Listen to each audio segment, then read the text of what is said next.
Desde su óptica, su punto de vista, ¿cuál es la situación en Haití? Hay unas informaciones que vamos a darte. Ya tenemos a Manuel Valdés junto a Kenneth Pierre. Manuel Valdés, que es parte de Enfrentado.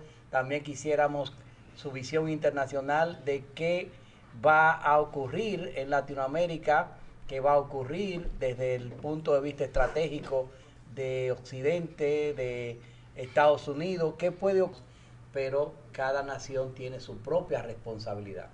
Manuel Valdés, en una ocasión que tuvo el privilegio de organizar una de sus conferencias, en esa conferencia habló que nosotros teníamos que tener más cuidado con nuestra frontera, que teníamos que tener más cuidado con la seguridad perimetral de nuestra frontera. Y hoy la evidencia es que con un evento como este, reforzar la frontera, que vi a Duguelín que echó dos coños, perdonen la palabra, cuando vio la puerta fronteriza cómo está, hoy más que nunca es importante eso que Manuel viene señalando hace años. Doctor Valdés, bienvenido. Gracias, maestro. Buenas noches, República Dominicana, mundo, país, enfrentados. Un honor estar aquí con ustedes. Doctor, ¿cuál es su visión? ¿Cuál es su lectura de esta situación?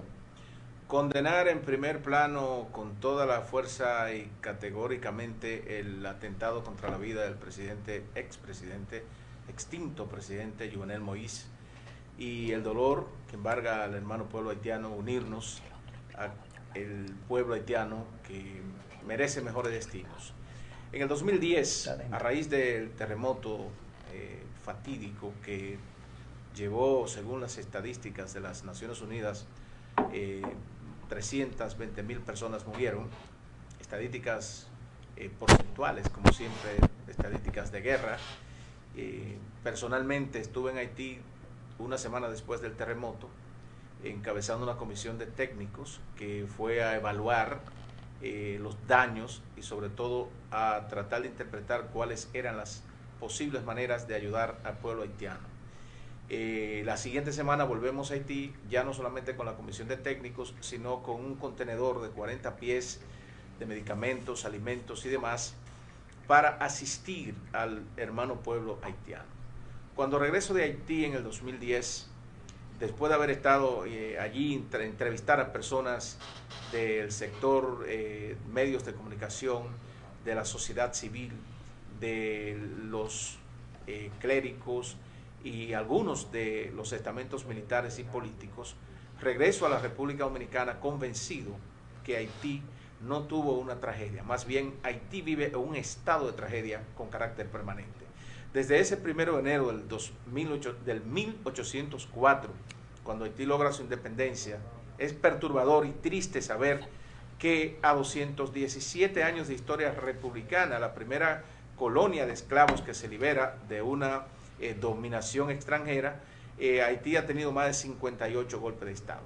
Cuando regreso de ese viaje, convoco a una rueda de prensa en el restaurante Vizcaya a los organismos internacionales, a los medios de comunicación, que por cierto hubo una amplia cobertura de prensa en ese momento, donde planteamos el concepto de que mientras estaba hablando de la reconstrucción de Haití, nosotros hablábamos de la construcción de un Haití viable, porque entendíamos que no se puede reconstruir en términos sustanciales lo que no ha existido, y es que el estado estructural de una sociedad, de un estado-nación, Haití no calificaba en ese momento, y sigue siendo igual, para considerarse un estado fallido, porque el concepto del estado como tal, desde nuestra interpretación, de nuestra cosmovisión de lo que es la política, no estaba presente en la funcionalidad de la sociedad haitiana. En conclusión, nosotros planteamos que los organismos internacionales, la comunidad internacional, la comunidad de naciones, las naciones que tienen intereses estratégicos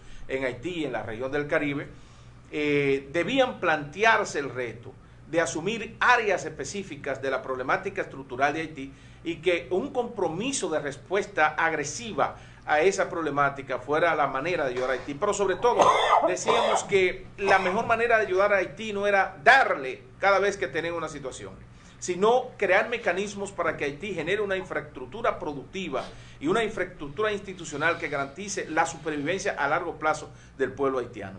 Fue entonces cuando planteamos que a Haití se le debía condonar la deuda mediante un mecanismo de crear fondos de inversión social para generar un capital de respuesta no solamente al impacto de la deuda que se la impuso Napoleón en el gobierno de Napoleón.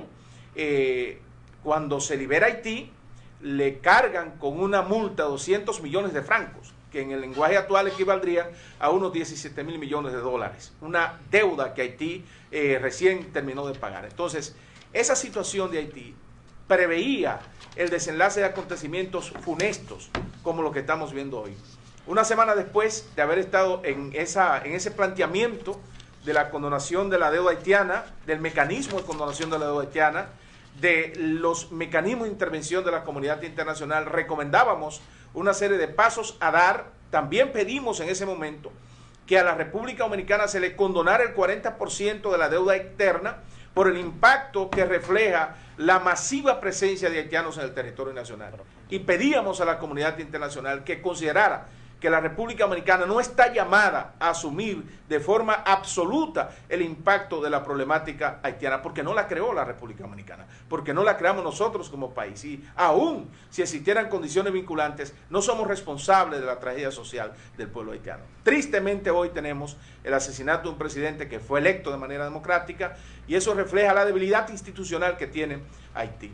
Creo que en este momento todos los esfuerzos internacionales deben ser a garantizar la estabilidad mínima que permita que la seguridad social y ciudadana de los haitianos en su territorio pueda ser garantizada. Y a nivel de la República Dominicana, cerrar la frontera es una medida contingente, pero yo pienso que lo que hay que tener aquí, como lo hemos dicho, una política de frontera integral.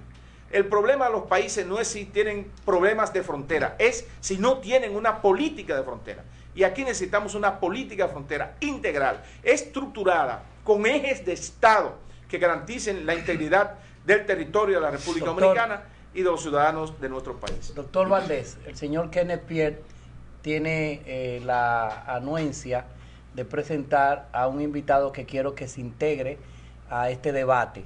Adelante, señor Kenneth. Pues muchas gracias, maestro. Principalmente también a mí me agrada que el doctor está aquí conjunto a ese invitado que tenemos hoy. Nos vamos a presentar al excónsul de la República de Haití ante la República Dominicana, a Edwin Paguezón. Edwin Paguezón, que es presidente de la Fundación SILE y excónsul, como mencionó ahorita, y él trabaja en los temas dominico-haitianos, siempre dando apoyos técnicos, tanto para hacer relaciones y conocer a más personas. Pues, y además ha estado en otras ocasiones aquí con nosotros, sí, donde muy sabiamente nos ha orientado en términos de diplomacia. Así es. Bienvenido, buenas noches.